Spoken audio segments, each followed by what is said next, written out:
Travailleurs, chers concitoyens, avec qui devons-nous discuter de la baisse du pouvoir d'achat des Gabonais, du gel des recrutements, du gel des avancements, intégration et titularisation? Avec qui devons-nous discuter des rappels soldes,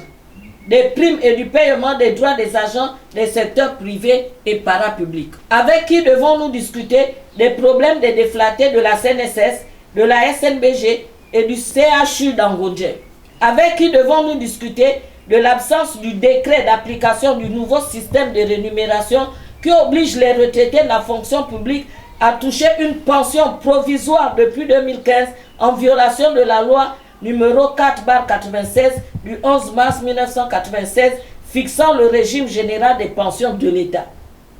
La loi ne prévoit pas le paiement de la pension provisoire.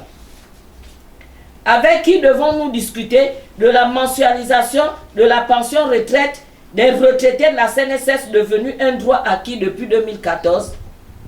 Avec qui devons-nous discuter des conditions d'attribution des bourses aux élèves et étudiants de leurs conditions d'apprenants?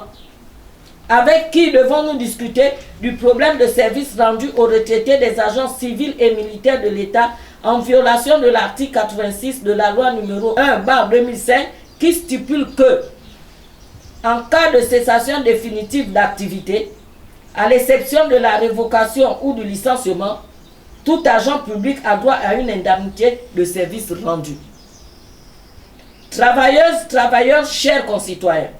si le président de la République est indisponible au point de ne pas recevoir la Confédération syndicale dynamique unitaire, malgré nos demandes d'audience, il est normal que les autorités compétentes selon la Constitution s'organisent en vue de la désignation d'un interlocuteur légal en déclenchant la vacance du pouvoir, car l'article 13 de la Constitution est également clair. En cas de vacance de la présidence de la République pour quelque cause que ce soit ou d'empêchement définitif de son titulaire, constaté par la Cour constitutionnelle saisie par le gouvernement statuant à la majorité absolue de ses membres, ou à défaut par les bureaux des deux chambres du Parlement statuant ensemble à la majorité de leurs membres, le président du Sénat exerce provisoirement les fonctions du président de la République ou, en cas d'empêchement de celui-ci, dûment constaté par la Cour constitutionnelle saisie dans les mêmes conditions, le premier vice-président du Sénat.